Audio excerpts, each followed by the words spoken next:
Seems like that. The drink. Speaking of which, they gave me a water. I specifically said vodka, but I guess my accent has a different... He hasn't tasted it yet. I think we'll kick off so that we use the most of our time here. Ladies and gentlemen, thank you for joining us here, and good morning. And, you know, frankly, good new America to everybody. We've got...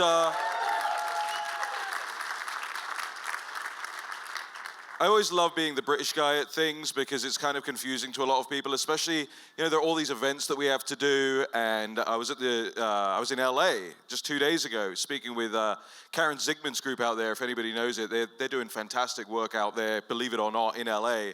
And of course, at the beginning of every event, there's the Pledge of Allegiance and there's the national anthem, and I just sort of have to stand there and be like, yep, you're singing about killing us again, you know, that's... But ladies and gentlemen, thank you for attending this morning. As Steve just said down on the War Room, and I think we probably got some War Room posse in here today. Quite a lot. Jack, how much do you want this? How much? So Raheem always makes the American Revolution joke, and he's always, oh, you know, you guys should have stayed. You made the wrong move. It was all wrong. You should have listened to the king. And he's got this whole thing about it. And then I guess that something must have happened along the way, though, because he's been here since 2016, and he's played a major role in the second American Revolution. And so I think we're winning him over, folks. We're winning him over.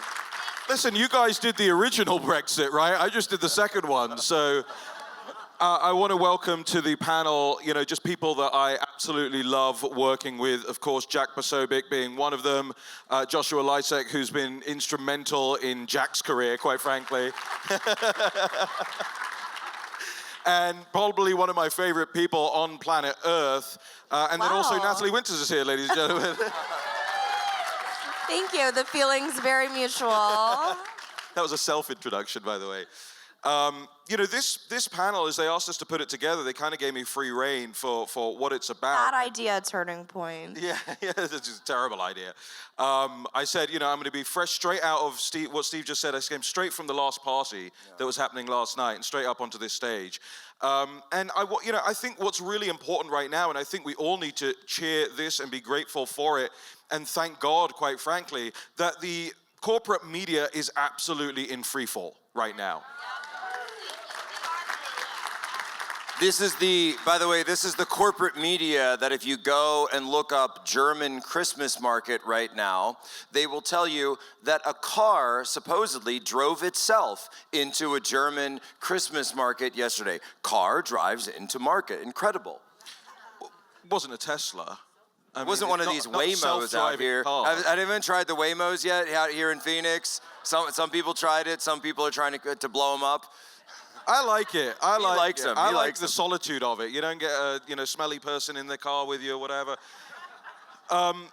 Listen, the corporate media has earned its collapse, right? It's been not a journalistic endeavor for quite some time for these people. And whether you look at the Don Lemons of the world or the Chris Cuomos or George Snuffleupagus is paying $15 million for his lies, right?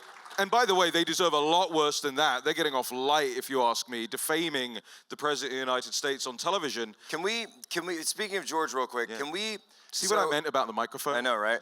So, George Stephanopoulos, I don't know if you guys realize this, the $15 million that ABC has to pay, did you know that all has to go directly to the Donald Trump Presidential Library? So hold on. So my thought is he should open up a wing to all of the hoaxes about him, and we name it the George Stephanopoulos Library of Fake News.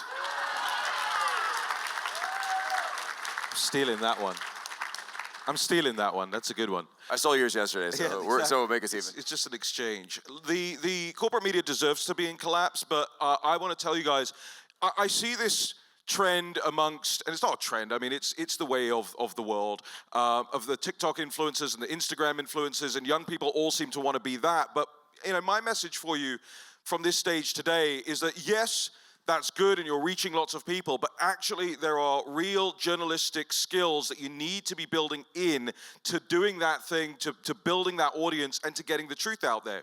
Information is a weapon. And if we use it right, we can defeat our enemies. We can defeat, quite frankly, the demons. I mean, I've been on Capitol Hill for 9 years now. I have to fraternize these parties and these events all day long, every day. And these people are absolutely demonic. And what we need to be doing is weaponizing information. And so I've got some of the best people about weaponizing information up on stage with me. And I want to start with Natalie because I think she's just obviously been a breakout star. I mean, frankly, a breakout star on the right, a breakout star in media, a breakout star of anybody that I've ever worked with. Do we love Natalie Winters, folks? But the reason is she actually does the hard work. As much as we like to joke around and hang out and whatever. Okay, let me just interrupt. Actually does the hard work. The two Over of you to you, just Natalie. last week were texting me, you don't work anymore. You don't do any work. Which How do you think we get you to work? Look. I would also just add real quick, too, on the whole media collapsing. I think what really triggered them, made them really upset, was when Elon bought X and I think made the blue check mark, sort of, he democratized it, and I use democracy in the good sense, not the way that MSNBC does it, but that really got under their skin, right? And, they get so upset when Elon says, you're the media now. And I think my question is, and always has been, what makes these people better or more, efficient or truthful in their reporting of, frankly, anything to us? And if anything, I think all they do is lie to us. It's pretty apparent now. So I think that compounded with the fact that a lot of the what we call in the war room sort of the censorship industrial complex, right? The Global Engagement Center, NewsGuard, organizations that I'm sure have probably all censored you guys in the audience, that they've been exposed. And that was something that you didn't really hear a lot about before. But so when you see that they don't have what we call sort of the Praetorian Guard no longer to defend their narratives, I think that they've also collapsed considerably in that sense. To Raheem's point, for those of you who don't know me, I'm the co-host of Steve Bannon's War Room, which we love the War Room. I started, and it's so wonderful to see so many young people in the audience. I'm also honored to be the token woman on this panel. But I started working, believe it or not, for Raheem when I was 18. After I graduated high school, I was like, I really want to intern for Raheem Kassam. I swear, my mom looked at me and was like, what? What do you want to do? Okay. Didn't work out We all tried to talk her out of it. Yeah, he tried. And I met all these wonderful people, and they've been so empowering. Worked my way up ultimately to become a contributor to War Room, but now I'm Steve's co-host and filled in for him when he was in prison. And, I think I see a lot of young women in this room and young men.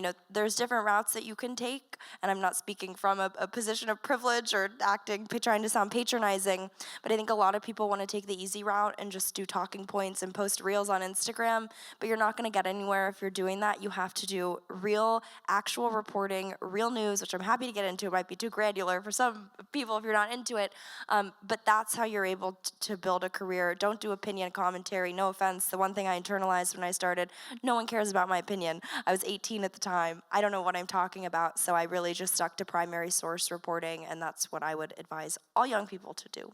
And I want you to be aware of this. I wasn't saying that nobody cares about your opinion just because you're an 18-year-old woman. I actually have very little concern for, general opinion.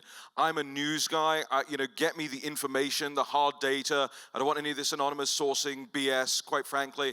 And I think, when you talk about you have to do more than just putting out talking points over Reels or TikToks, you actually, as people who regard themselves as influencers or who want to go that route, you already have most of the things in common with journalists.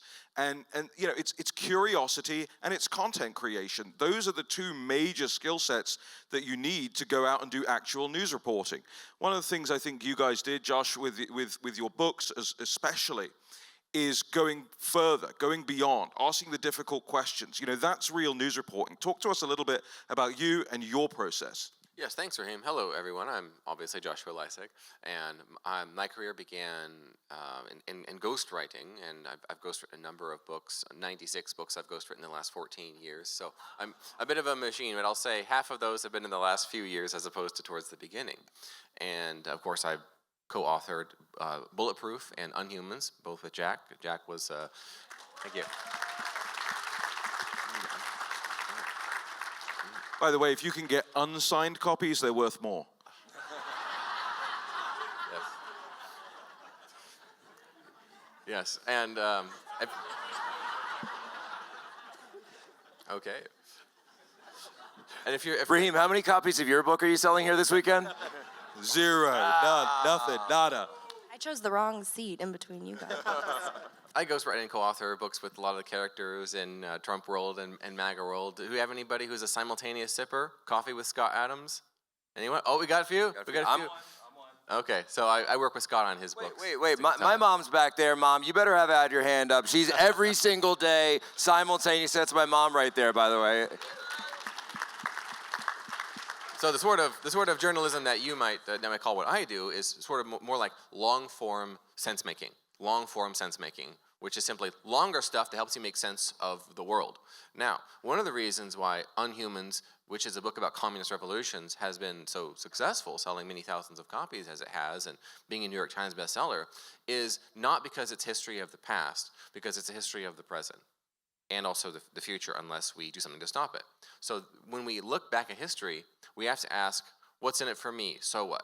So if you are thinking about authoring a book, authoring long-form content, or even doing any kind of reporting, you have to have in the forefront of your mind what your audience's question is going to be, what your reader's question is going to be, which is, what's in it for me? Why do I care? Now, there are both independent and mainstream journalists who think, well, we will make them care. We will use rage bait. Rage and fear get people to click. Clicks, advertisement, cash money. So it's going to be outrage, it's going to be fear. But that's not more, we don't need more of that. What we need is, wow, I never realized that. I never knew that. I had no idea. That's what's going on. That's how it affects me personally.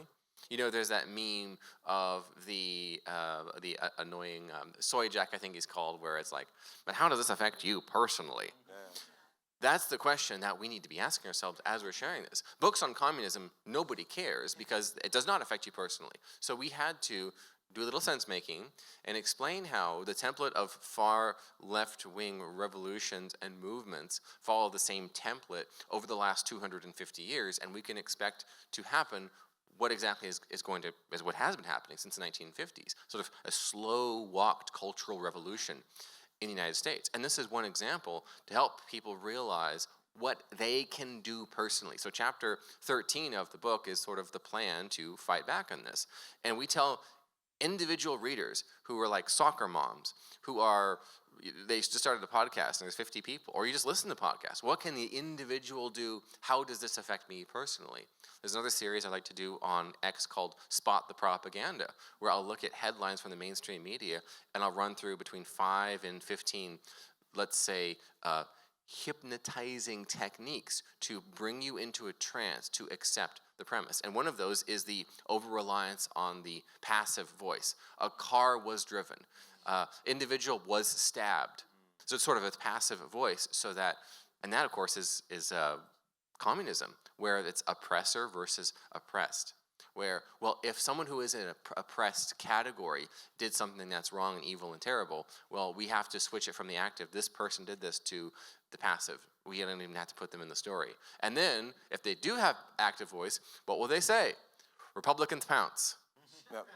You know, there's a section in there, and the media does this as well, and the communist regime that we're under also uses this, where it essentially follows the narcissistic personality traits of anyone who's been in one of these emotionally abusive, toxic relationships called DARVO. So has anyone heard DARVO? I actually see some people have heard this one. So, or have you read the book? Yeah. Okay, so she read it in the book, and it's once you see it, you can't stop seeing it. So this DARVO, deny, attack, reverse, victim, and offender. So you deny, you attack, and then you reverse the victim and offender. And so for those of you out there who see one of these things, like for example, I don't know, let's just pluck one out of the media, Luigi Maggioni. Yeah. So Luigi Maggioni is a perfect example of this, where we've seen increasingly in the media, Vox and other outlets they'll say, well, we don't agree with what Luigi Maggioni did. We understand why, and here's why. And so what they're doing is they're attempting to reverse victim and offender here. And once you see it, you can't unsee it anymore. And so these are the types of tactics that if you are a content creator, once you see one of these things, it could be something at a local level, it could be something regional, it could be something bigger. Suddenly you can then become there's an interesting phrase that I heard once that someone used to describe me, and probably it would apply to most of the folks up here. It's not necessarily that what we're doing is journalism. What they said is what you guys do is counter-journalism. You're doing counter-journalism to the mainstream narrative. You're doing counter-journalism to the lies that are out there in the world. You're uncovering truth. And so when Natalie Winters can find the links between Anthony Fauci and Peter Daszak and Shizhong Li, the bat lady in the Wuhan Institute of Virology, it turns out that Anthony Fauci may have been lying the entire time. Okay, well, that is true. I don't think Anthony Fauci likes me very much, or Peter Daszak, but I'm very proud to have done that. A lot of my background in reporting was exposing Chinese Communist Party infiltration, and I think a lot of people are like, oh my gosh, how did you do it? And I think that you have to capitalize on the fact that the mainstream media reporters that we're up against, it's not just that they have an agenda and are trying to, using neo-Marxist tactics, smear our movement in a certain way, but they're also wholly compromised. In particular, by the Chinese Communist Party. One of the first stories that I ever broke had to do, it was hidden in the Foreign Agent Registration Act filings, and it showed that reporters from basically every single outlet, Washington Post, the New York Times, even Fox, Harvard Business Review, dozens of outlets, had been basically taking free, if not subsidized, trips to China, paid for by Chinese Communist Party influence groups, one notably called the China United States Exchange Foundation, and in exchange they had to provide, quote, favorable coverage or, quote, disseminate positive messages about the Chinese Communist Party, and Raheem and I later did more research into it because they had deleted the identities of basically all the journalists who took these trips. But I said, no, I'm gonna find these people. And I did, but you have to, no. But to the point, if you're standing up there and you're like, great, I'm on board, I wanna do the journalism, but how do I do it?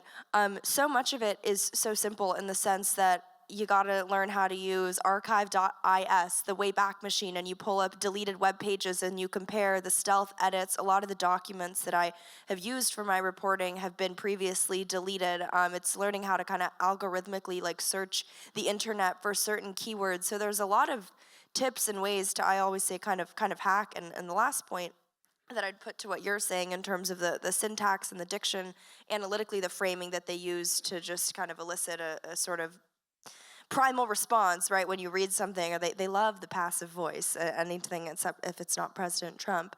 But that the timing of all these stories is very, very important. What do I mean by that? I'm sure you guys have all seen that the bird flu, right, is the new big scare. You can't go a day without hearing about it. And there was a 3-hour period just a few days ago where the New York Times puts out a long form profile piece saying the bird flu pandemic would be the largest catastrophe we could miss in human history. Then an hour later, Bloomberg is out saying, oh, lab leaks can actually happen. Wild, imagine that. And then MIT Technology Review comes out with a piece saying how a bird flu pandemic is going to happen in the near future. So it's just sort of a coordination and narratives. And I think the one thing we've always sort of hammered on the War Room, and you're probably hearing me talk, you can tell something a little off with my brain now, but it's all about pattern recognition and being able to see the threads pulled through different stories. And I think to what you're saying, kind of understanding what their ultimate goal is. And in the case of the bird flu stuff, it's normalizing you guys, desensitizing you to the idea that if a bird flu pandemic were to happen, oops, it just happened, it's totally normal. Yeah, look, I don't think any of us really came into this, I don't want to say industry, but came into our roles as a result of somebody just handing us, a pen and paper or a microphone or whatever, or somebody subsidizing us. We all kind of have really... No George Soros cash bankrolled our careers. Right, none of us are Nepo babies, right? We all kind of hard grafted our way into this. And when I started doing this kind of work in a much smaller environment in Westminster in England, I was very much told hey, this isn't for you. Don't you dare. You know, how could you possibly compete with the BBC and Sky News and all of that stuff? And the more people started to tell me that, the more it gave me the hunger to actually go out there and carve this new media thing out for myself and build a brand and make sure that people understood that, hey, you don't actually have to take what the BBC says or what CNN says, you know, as a given.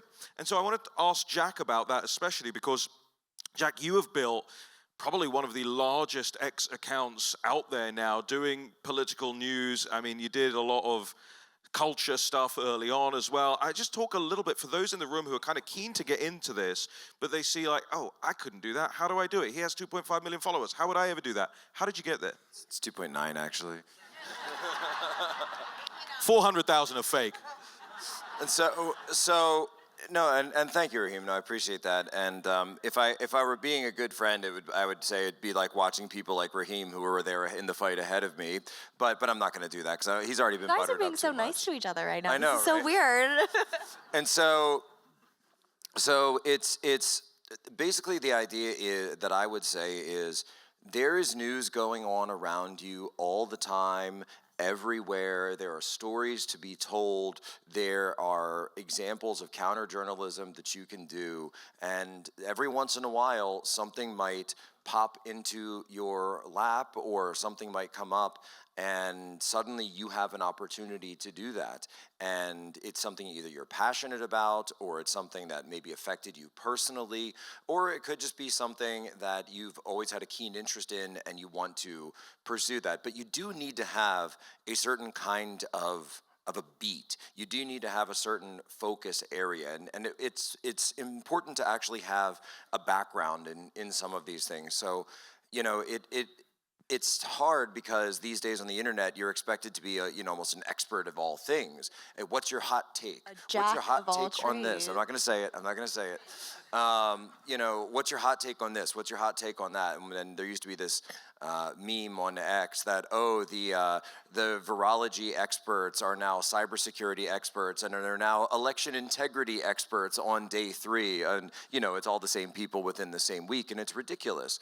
And so the idea is, and Steve Bannan had a quote once that, and Raheem kind of paraphrased it earlier, but he had this great quote where he said, "Facts get shares, opinions get shrugs." Facts get shares, opinions get shrugs.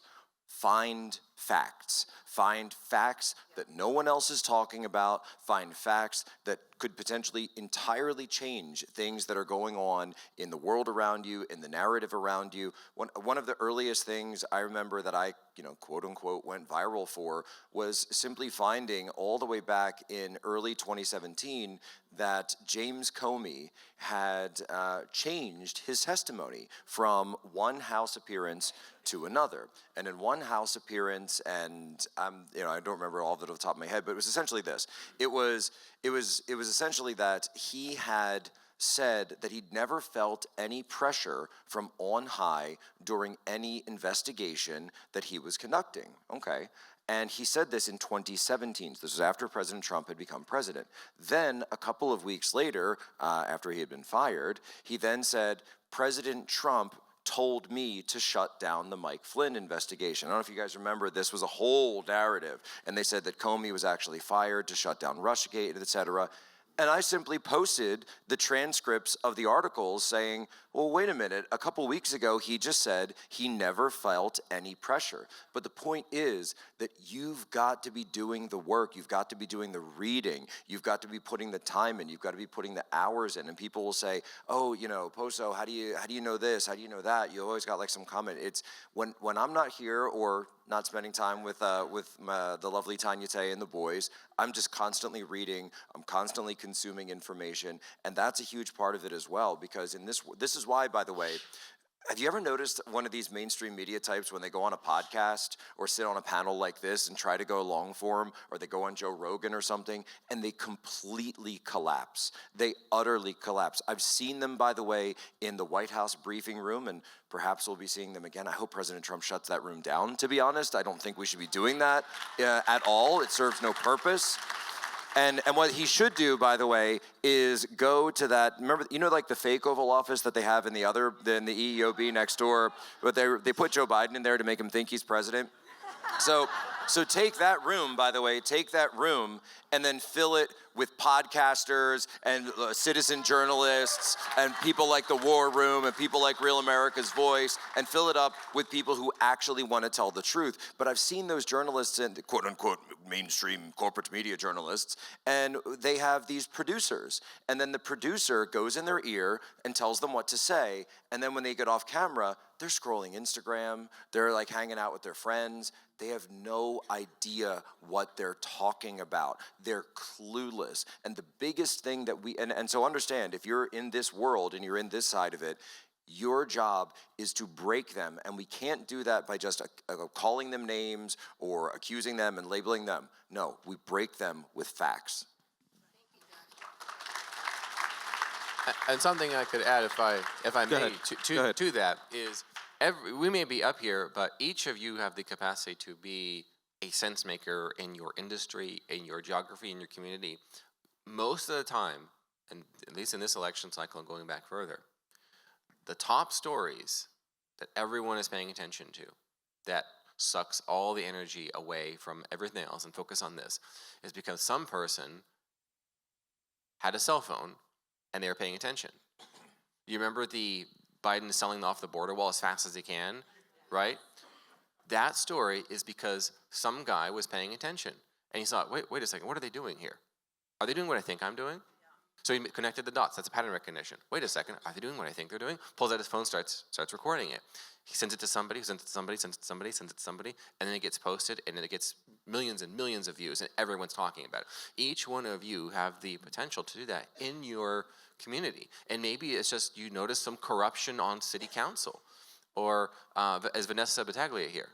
Vanessa, can you raise your hand, Vanessa? No. Yes, so Vanessa is a fantastic example of local journalism. Noticing, wait a second, the Chinese Communist Party is having influence inside of my state. I'm noticing things, and I'm writing about it, and they're getting published in large publications. Each one of you can be the Vanessa Battaglia of your community, your state, your industry. Just notice what is going on and write about it and talk about it. And I don't know if anyone else on the panel will agree with me, but I often write pieces that are counter-narrative for the mainstream press, for BBC, for Sky News, for Newsweek, for Forbes, Business Insider, and it's often the very first time that counter-perspective has ever been published. And most of the time, these people aren't, as Raheem said, they have no idea what they're talking about. Jack said they just have opinions, no facts. So if you put something out there and send it to one of their editors to publish, they may have absolutely no idea that what you have said goes counter to their own narrative that they've been putting out there. Wait, so Josh, you're just burying your own lead on here, aren't you? So I'm gonna have to do it for you, and I'm gonna tell people. He's not saying it. Do you guys remember the story that came out in this election, which really became one of the pivot points of the entire election, when President Trump was retweeting and talking about the Haitian migrants and the cats and the dogs in Springfield, Ohio? You remember that? Well, let me tell you something. No, we don't remember that. You don't remember that. Well, maybe what you don't know is one of the first accounts to talk about it was someone who's from that part of Ohio named Joshua Lisec. And said, it's 100% true, and these people are lying to you. Go ahead. Yes, so I'm from Dayton, which is next door to Springfield, and it is regularly kind of known colloquially that Haitians in Haiti have from time to time consumed domesticated animals because it's a very underdeveloped nation. You got to eat, and that's what one does in that sort of an environment, unfortunately. And so you bring that from there to here, it just simply follows. So I've been sharing the experience that I've had with Haitian clients and customers that I've met over the years. And oftentimes, that sort of fact-based information, even though it's anecdotal, it helps create a fact-based narrative versus the communist oppressor versus oppressed narrative. Well, they're poor and they're not white, so therefore anything they do is justified. And I saw opinion makers do this. They would say, well, obviously not eating the cat and the dogs, you're racist. Well, okay, maybe they are, but that's okay in their culture. Don't be xenophobic, right? And they just shift. They have to shift because that's what the oppressor versus oppressed meta-narrative is. And one of the things that we have to understand about the left-wing establishment instead of meta-narrative, it's the story that is within every story, it's the story that decides every story, is that it rejects good and evil as existing. It rejects good and evil. Everything is equal. It's communist. It's communal. It's equality. There is no view or culture or opinion or belief or behavior that's better than any others unless we perceive you to have power. And so that story, by the way, so a local story which became a national narrative, and here's Joshua who's able to tell us all that it was 100% true. PolitiFact just came out in the same way, and as Natalie was explaining that these organizations do, PolitiFact just came out and labeled the Springfield, Ohio story about the cats and the dogs as the lie of the year. They said that's the lie. Did you know that? 100% true that they did this. They called it the lie of the year, even though people like Joshua and then Chris Rufo and others found exact documentary evidence of it. So we will move on to Q&A. I imagine that some of you got some burning questions to ask in just a moment, but I want to let Natalie wrap in just a second. But I also want to remind the audience of how you and I met and how this all began, because you talked about beats and having a beat and getting into that process and developing that mindset where you're hyper-focused on things. I was referencing something. So Natalie once comes to me and she's pitching like, I want to do this, I want to be a reporter, I want to be a journalist, I want to do all this. I was 18. Okay. She was 18 years old. And what am I, on my phone or I'm texting or something, I'm barely paying attention. I just turned to her. Uber, not a driverless Yeah, we were in car, an Uber. And she was the driver. And I'm a good reporter, I'm not a good driver, okay? facts. So I just turned to her and I was like, okay, so what's your beat? And she said, I really like Taylor Swift. I didn't know what he meant. I thought he was asking what music I like.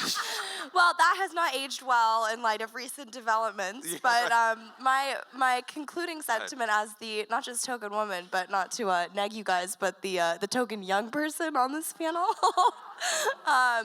The corollary to the fact that they've weaponized every part of society of this country is that within every nook and cranny of this wonderful country, there is a story waiting to be reported out. And my advice to people who are in college or high school, I was always told by people, oh, Natalie, you're so smart, you should just go write for the college paper. And I was like, yeah, I know, like, that's cool. But I would rather go work for Steve Bannan and Raheem Kassam and host their show and actually like work. And well, then I got kicked out of my sorority for being transphobic. That's another panel that we'll have. But so my advice to young people is don't just limit yourself to the confines of your high school paper. The media environment and ecosystem is so ever evolving. I know it used to be like, the kid would go on Fox and then maybe they'd, start a media career. But now you have so many opportunities, so many shows that would love to have you on to talk about the woke stuff you're being taught in school, stuff like that. And then my other just piece of advice to people who are sitting here like, cool, it sounds good, I'm on board with everything you're saying, but I am a successful, businessman, or I don't work in politics and I don't know what to do. Well, you guys have the credentials to write for, in my opinion, the publications that you're talking about, Joshua, right? The more Business Insiders of the world, the Forbes of the world, where you can sort of give that counter narrative, that counter perspective, that your sort of alternative set of apolitical credentials can give sort of more legitimacy to narratives that when we say it, right, it gets dismissed as the biggest lie of the year, but when it comes from an actual professional type, we're mocked and smeared as the top spreaders of misinformation, which I say thank you. But I think that that's sort of two alternative ways that people who are maybe sitting there saying, how do I get involved, can get involved. yeah, the amazing thing, ladies and gentlemen, is it's actually remarkably easy, I think. I think with the... No, we have to tell them it's really hard. No, but this is the thing. I mean, getting into it is actually remarkably easy because the media industry is in such flux, because these corporate news outlets are failing and collapsing, and because people are more curious than ever before and are seeking alternative voices. Actually, you can force your way in and get to the, I wouldn't say the tippy tops immediately, but you can really, really make an impact with remarkably. Listen, the work itself, the day-to-day, is absolutely hard work. But you got to keep pushing, you got to keep trying, don't take no for an answer, and the corporate press will always treat that industry like it's exclusive. Whereas everyone here, everyone at Turning Point, everyone who I know on the political right, we are inclusive. We are here to help you, we are here to bring you in, we are not here to keep you out, we want more voices. I always quote the line from Men in Black. Remember that, when he's training Will Smith in the first movie, and then by the end of it he says, I wasn't training a partner, I was training a replacement. We are constantly having to train a new generation of people coming up, new talent, Natalie will be old one day as I well. get it, okay. You'll have to do the same Don't thing. go to journalism and school. bring Just- people up. Can I interrupt you real quick? Yes. Also, you guys are so lucky that you're on this side of the political aisle, because I was a 18-year-old girl from California who showed up to DC. I just wanted to work in politics. And these two men, I'm sorry, but I didn't know you. You were maybe you were in Dayton with the Haitians. But they were so kind and so empowering. Not dating the Haitians, in Dayton with the Haitians. I need some media coaching, okay? But that you guys, I mean, this seriously have been so kind and nice and supportive, and I know that you guys would do the same for, I'm sure, anyone who's in this audience. So just take a chance. You never know. Mostly because if there's more people involved, it's less work that I have to do. Let's take some questions. We got 10 minutes, so keep it brief. No long statements, please. No manifestos. Let's start right here at the front. Thank you. Natalie, you mentioned a place to get deleted posts. A lot of times I try to do research and I Google something, and you just get slop. You get the algorithm. Where can you go to get data mine, get more real information? Thank you. Sure, there's two sites that I like. One is called archive.is, which is better for, in my opinion, actually archiving posts that are live that you think they're gonna take down. And then there's waybackmachine.org, which gives you sort of a time map. It lets you know when they've revised websites, and you can sort of get a metadata extraction to see what exactly they've revised. And where some of you might be like, what the heck are you talking about? But I like Wayback Machine personally. Archive.is. One of the things that I will add to that as well is that a lot of people will get stymied by, using Google, using mainstream search engines, and they'll give up very quickly. If you familiarize yourselves with, how to use search engines in an advanced way, you can actually just Google that, by the way, and figure it out. You can get a whole lot more out of a search engine than just like typing in that bar. And you learn they delete all their videos on YouTube, but they leave them up on Vimeo, and they delete all their documents from their website, but they still keep them up on this site called like Scribd or Scribd. Yeah. So you learn the hacks. Yeah. Let's go over here. Yeah, my name's Trey. I'm the Turning Point chapter president at the University of South Carolina, and I just wanted to ask you guys. Thank you. How do you guys basically handle all of the backlash that you receive on social media and online, especially like Jack in the last 45 minutes? Well, I don't know about you guys, but it fuels me. The hate, the anger, the threats, it totally fuels me. Josh. Yes, so remember this. Bad reviews from bad people are good reviews.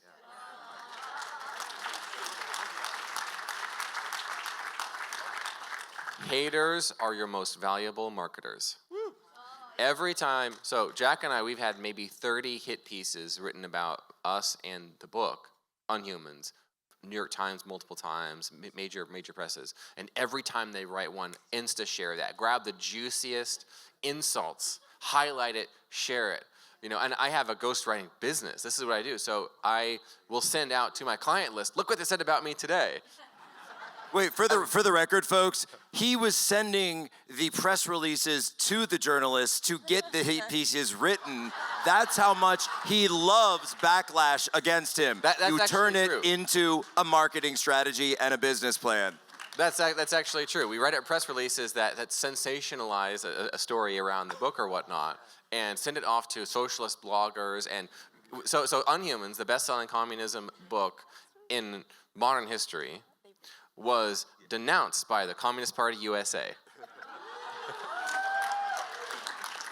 They wrote a 4,000-word book review as it's worse than every right-wing book ever written, which is just spectacular. Natalie? Well, I I, just don't have- want to Oh, no, you go ahead.